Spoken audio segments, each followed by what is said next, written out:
So we are here to talk about story centricity and to modernize news workflows. I'd like to open by saying that over the past 2 decades, all news broadcast corporations have been trying to make this more efficient, trying to work on the bottom line. They have turned primetime shows to add revenue generators, reduce per-hour costs by increasing supply, and we've seen greatly expanded news demand, and the consumption has exploded as well. Story-centric newsrooms were supposed to be a path towards further efficiencies, and there have been great number of initiatives that have happened towards this area. Hopefully, this panel will be able to shed more light on renewed efforts in this space and what it means to newsrooms in the coming decades. With that, I'd like to introduce you to the panel. We have Jamie Simmons. Jamie is an Emmy-winning news editor, newsroom production systems admin, and technical operations manager with 3 decades of news experience. He's a senior director of content technology at NBCUniversal. He oversees content technology operations for all NBC-owned stations.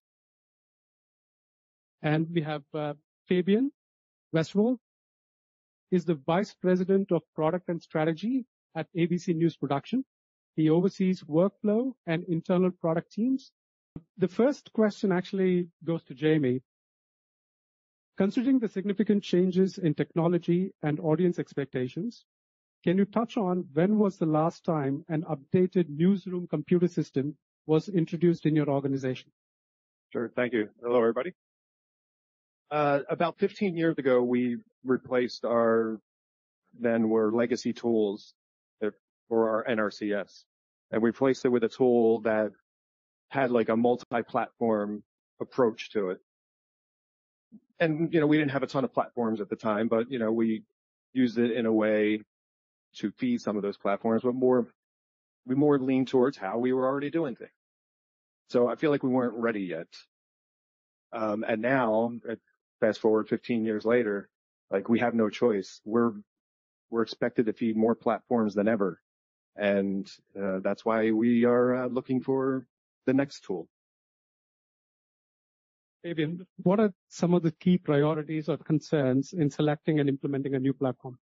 Yeah, I think first of all, to Jamie's point, obviously the distribution endpoints that we all have to service now are so vast and varied, and the user experiences that we have to enable are really different now than they have been in the past. And there's also a lot of opportunity that comes out with that we can take advantage of. So one of the biggest considerations is understanding that what is the vision from a customer perspective of how we're trying to enable serving our customers and being able to tell the news stories as effectively as possible, and then looking at the internal processes that we employ in order to produce that content and get it out the door, and making sure that we identify the right pain points or the pain points we have with that in order to decide what kind of solution to build, right? So it's not so much for us about story-centric sake, but understanding those key pain points and solving for those. So that was really where we started, and that's always been our focus. And the core part for us happens to be that that's all about the media lifecycle. So how are we handling media within our environment? How do we make that as collaborative as possible and create a organizational principle around it, which happens to be, in our case, story-centric, because that's what met the pain points, right? And then the last part is really finding the right partner, because in this modern environment and software-based production environment, you have to not just have a monolithic solution that works in and of itself, but it has to obviously integrate into all of the complex production environments that we have and all the systems that we have. So it's critical to find a partner for the long term and work with them in a way that's iterative and that's obviously based on trust, so that we can continue to evolve this environment, and that we're not in 15 years looking back and saying nothing has really changed. We haven't been able to keep up. We need to keep up together. Glad you mentioned about pain points. Next question to Jamie around why are you implementing story centricity, and what are some of the pain points that you see with it? Before I get to the pain point, let's talk about story centricity. We realize that we need to move away from a show culture to a story culture. So a story-centric newsroom is an organization that, is organized around the story, not where it's going to be published or aired. So you need all of that information in one place to maximize collaboration, content sharing. Pain point is we don't have the right tool. We need to figure out what tool is going to be able to serve for all of those things. Yeah, I mean, I'll add to that. Exactly right. The same issue in our end, right? When I talked about earlier about enabling these end user experiences, the through point is the story. I mean, at the end of the day, as a news organization, that's what we do, right?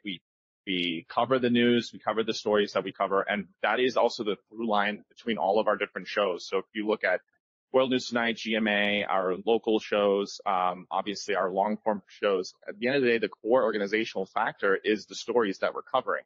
And so when we talk, and this whole process, of course, started with really talking to our producers, our content creators, and understanding them in detail, what their pain points are. And so the three things that really came out of that was not everyone across all the shows and production environments and the news gathering teams knew who else was working on those same stories at all times.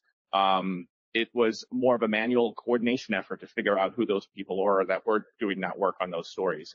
And then secondly, what is the media? What's the best content that we're getting in real time? It's the speed of that is so fast that it's not always easy to track what's coming in for any particular story from the multitude of sources that we have access to.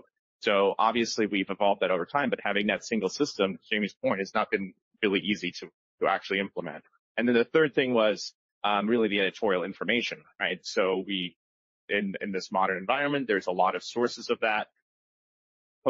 Bringing that all together has also not been that easily feasible. So those are really the big three pain points that we're solving for. And, we're in the middle of figuring out. We did hear about the production teams are able to operate more efficiently with story centricity. What are the benefits that it brings to journalists? I mean, Fabian, we can take. Yeah, sure. I mean, I think so. Again, we started with the journalists, and when I say producers and production, that they all have to think about that throughout their day. Obviously, how they're gathering the material, how they're then using that material to create the content. And so it's really starting with their pain point for them before we get to the broader business benefits. Because if you can't actually roll it out and get it adopted by the content creators, and if we're not making their life easier and we're not making them more creative, it's not really going to be effective and it's not going to be adopted.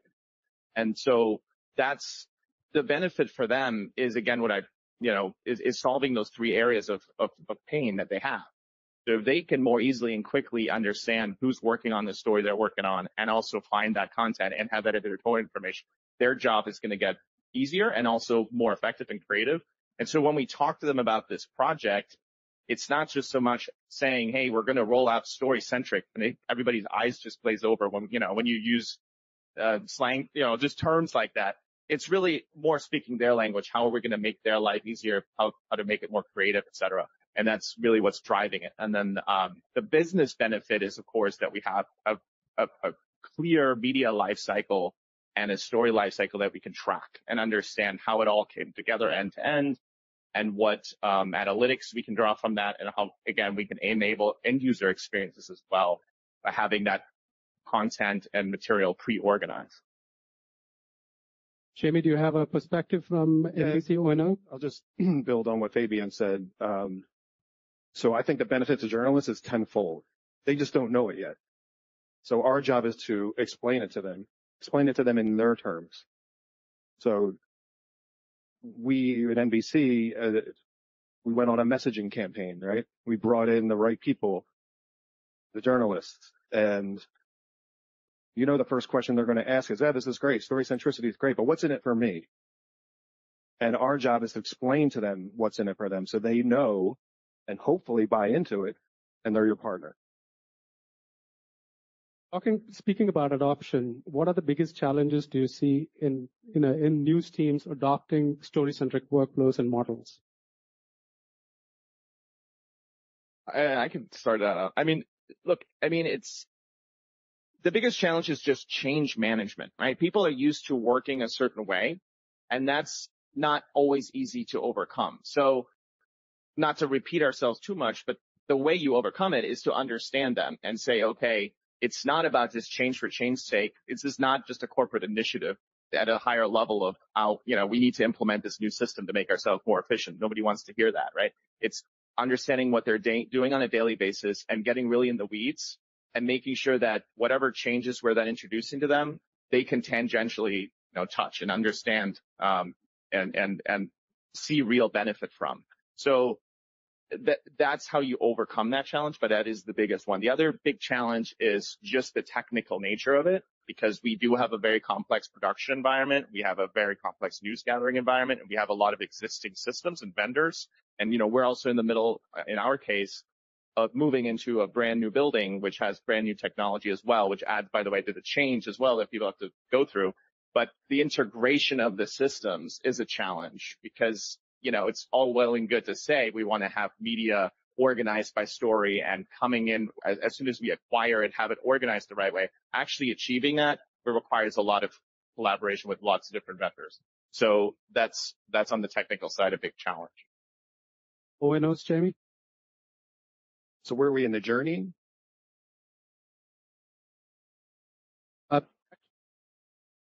I think we were talking about challenges. I'll agree with Fabian. The change management is huge. It's huge, and the only way you're going to, achieve that, getting over that hurdle of change management, is getting the right people in the tent, making them part of the process. If you're doing a POC, you bring them in. They're part of it. They're giving feedback not only to you, but they're giving feedback to the vendors.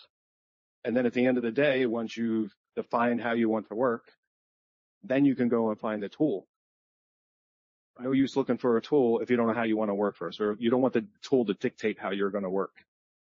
So once you collaboratively figure out how you're going to do that with your stakeholders, hopefully it'll be easier. And at the end of the day, they feel like they were part of the process. They can feel like, you know what?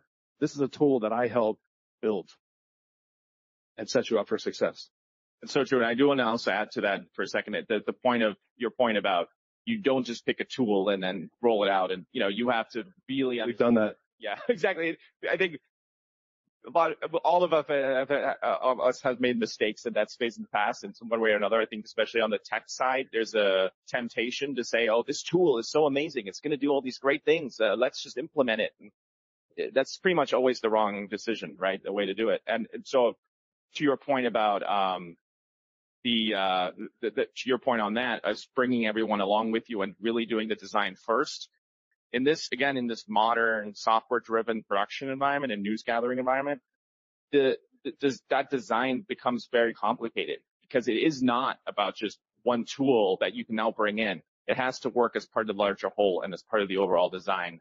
And that's, I think, is actually exciting about the times we're in, of being able to iterate and, from a software perspective, make those changes and build it in a way that's actually not customized for our production teams, but really works for them in a way that's true to their way of producing. So we have been discussing adoption a lot. So when was the last time a major newsroom computer system changed at NBCUniversal? When's the last time we changed it? Yeah. I think we covered that. 15 years? 15 years ago. 15 years ago. And ABC, again, maybe 20 years or 15 years? Oh, yeah. I mean, long time ago. Yeah. I mean, it's obviously, again, has evolved over time, but it's also a whole different situation because when we talked about newsroom computer systems in the past, it was basically the rundown system, right? Now, what we mean by that, of course, is a fully integrated approach of having media and editorial information and collaboration and assignments and work orders and all of those things in one place. And to Jamie's earlier point as well, that's not something that really existed 15 years ago and has just more recently become more mature.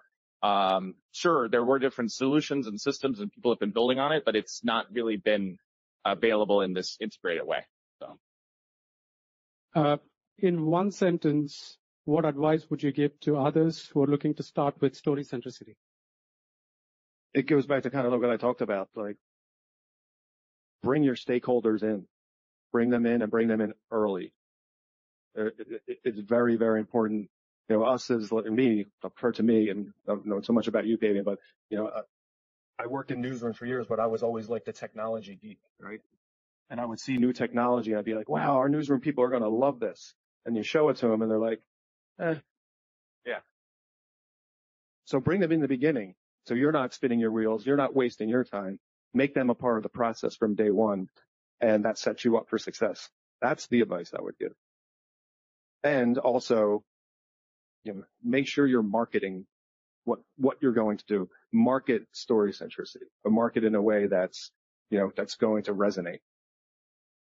Yeah, I mean, I don't think I'll answer it in one sentence, but but in essence, it's you know, don't implement it just for story-centric sake. Like, I think there's a lot of times a temptation again to say this is the latest and greatest new thing. So if you have a newsroom, maybe that'll come across your desk, or you'll think that, oh, story-centric, we should implement it.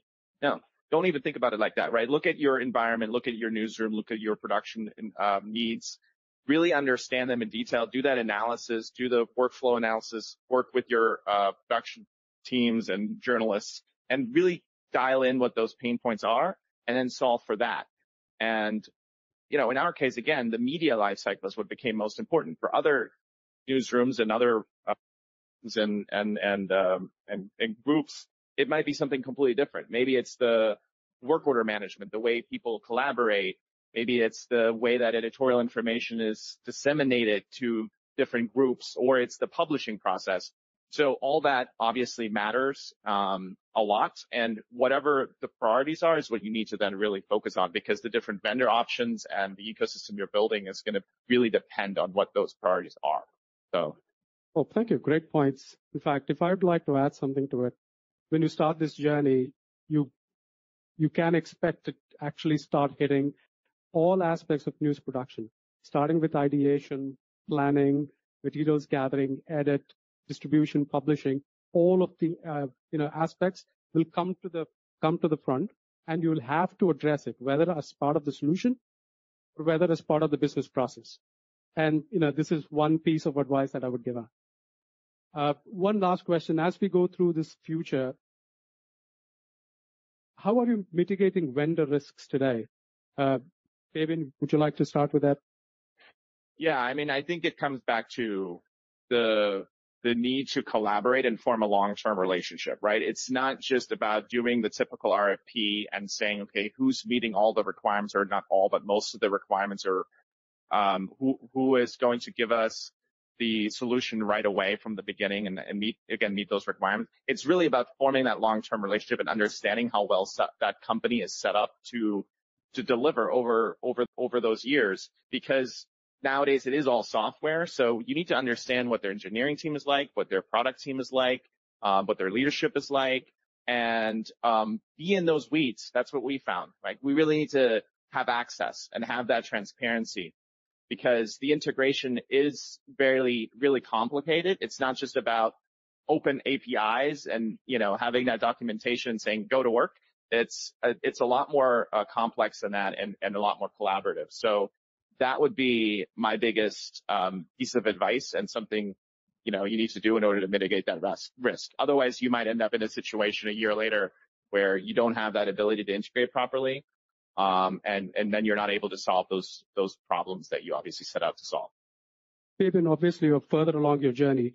Jamie, would you like to add something? Yeah, I was gonna comment on that, because we're talking about risks, right? So we are deep into a program to identify what our next story-centric tool is. And yeah, we're doing POCs, and we're looking at things from, RFI and RFP and numbers and all that stuff. It goes beyond that, right? It's not just, oh, I'm going to see what this tool can do and then say, oh, well, they scored great here, I'm going to pick this one. It goes beyond that, right? Because there's a lot of other risks in what you're choosing. You got to look at external factors. You got to look at how the users feel about it. You got to look at the companies that you're potentially doing business with. Like, are they going to be around in 5 years, right? those are the risks that are hard to like mitigate and make it so black and white on a page, right? Those are things that you really have to have discussions with your team about, do the right research, and hopefully when you make the right choice, you feel good about it. Thank you for the detailed answers. Now we'll throw open the forum to Q&A. Any questions for the team?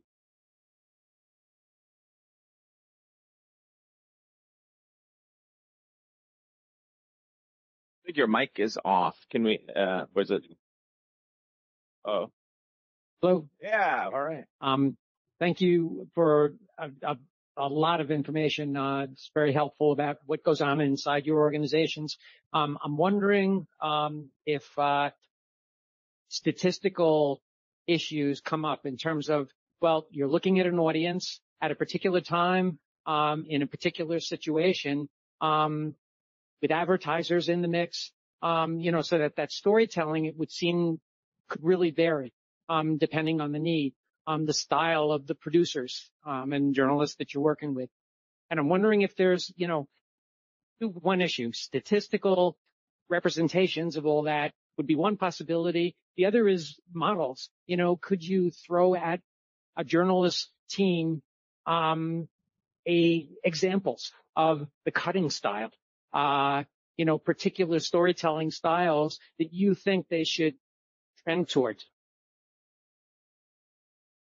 That's a good question. I don't know if I can answer all of it, but what I will say is if you have all of your journalists, right? In today's world, at least in our organization, you have journalists feeding different platforms, doing different styles, creating different types of content for different platforms. And they don't really understand what each is doing. The reason why, they're not in one tool. They're not collaborating together. They're not seeing each other's work. To me, if you have the right model and you have the right tool to do that, then there's some learnings or some takeaways from that, right? There's somebody who works for linear TV might see you as somebody who's doing something on TikTok and be like, that's really cool. Yeah, and I think a big part of it, I kind of touched on this earlier a little bit, is the end user experience, and that's kind of what you're touching on, right? There's obviously so much change in how consumers consume news, and that also changes how we produce content. We, of course, have to stay true to our core competencies of how we tell those stories. But, in the context of story-centric, part of the goal is with these solutions is that we have the ability to organize all the content upstream, keep that all connected, and then on the output side, enable much faster, user experiences. So one example would be, let's say we're covering this hurricane and we have all this content coming in. If we keep that all consistently organized as part of that story and we create those different types of outputs for social media, for our broadcast news, for streaming, in real time, that all has to stay together so that we can then have a much more dynamic experience, for example, on the OTT or on our direct-to-consumer applications, where that hurricane would become a story in and of itself, and now all those different types of pieces of content have to be served up to the right people at the right time. That's a very manual process if we don't have it organized along the way, right? So that's another benefit of story-centric, a big one that we didn't talk a lot about, but it really comes about once you do solve these problems for the content creators and the journalists. So this is one of the outcomes that we then benefit from. And it also brings along with it the ability to really drive analytics much better. We'll have data of not just what's performing well on the consumer side, but what was the content that we used to create that, right? So connecting all of that information together is a huge benefit for analytics and analysis. I mean, just to add to Fabian's point, we will try not to be prescriptive to cutting styles at all. We want to adopt what the individual show preference is, what the target audience is, etc. At some point, we'd like to, as Fabian pointed out, marry up the analytics to the cutting styles and making sure that the processes, the editorial processes are still relevant to the end consumers. Next question. Thank you guys very much. I'd love to dive further into the analytics and the KPIs within the organization. Have you guys rolled out anything to judge the story-centric approach as it works, in terms of communication, particularly to the producers and reporters in the field? Well, so we're both, we're a little bit further ahead in this rollout, but we're not there yet, right? So we just started this process for us, and it's in 3 phases. So the first one is, news gathering. So all the content coming in and organizing that by story and making sure that those things are in place. That's just getting started. So we don't have data yet on how that's changed our, KPIs and so on. Then the next step after that is the production workflows, so rundown and live production integration. And then the last step is basically the, this piece of it and really putting those parts together and the distribution piece and having all that analytic roll back up. So we're too early in the process to really answer your question on that. And for us, we're very early on in this journey, right? But I think from an analytics perspective, there's probably some really good insights when we get there. For the own stations, we have 28 rooftops where we're creating content, right? And they mostly create just with themselves. It's been hard to collaborate with all of them. And the journey that we're on now doesn't include just all of our O&Os, but also includes our NBC network news friends and all their brands. I think once we put all of that together, there'll be a lot of analytics and KPIs to take away from that. Yeah, and I mean, of course we have hypotheses around this, right? I mean, there's a lot of thoughts around the raw material and how much are we gathering and where are we getting in front and how is it actually getting used. And that's very hard, again, to analyze unless you have a solution like this where you can track that from the beginning. And that's not just to say to, just then save money and potentially, but it's more really about the creativity, like how can we use that material maybe even more efficiently? Is there different types of content we can create out of it? What is the creative thinking that producers are utilizing? This is, maybe coming back a little bit to the different types of cutting styles you were mentioning or content creation styles. Having that all organized, you could then imagine a situation where at the end of this, terrible story, for example, is just on the top of my mind, you could see all of the content we created for it across all of the local stations that are maybe involved network side and see where that material came from that they used. And so now you have ability to share between the content creators as well. Hey, I didn't even realize that this person did that X type of content production, but it's all there now in this one place, and they can use that for next time to iterate on that and get even more creative. I'll just build on that a little bit. You look at our station group, right? We have some newsrooms that have 300 people. We have some that have 20, right? And they're probably producing a lot of the same content. The ones with 20 are struggling a lot, right? But if they can have access to content that kind of reduces those friction points, the KPIs will just bubble up. Yeah, and right, exactly, and the reusing of that content and the updating of, again, you have somebody do something really creative in one market or one area of the business, and someone else sees it and they can just repurpose that in a way and make some slight changes. That's obviously going to be a big win. So visibility is the problem there, because we could do it now, but it creates a lot of manual coordination to understand where that content is actually being created in a large organization. Does it answer your question? Perfect.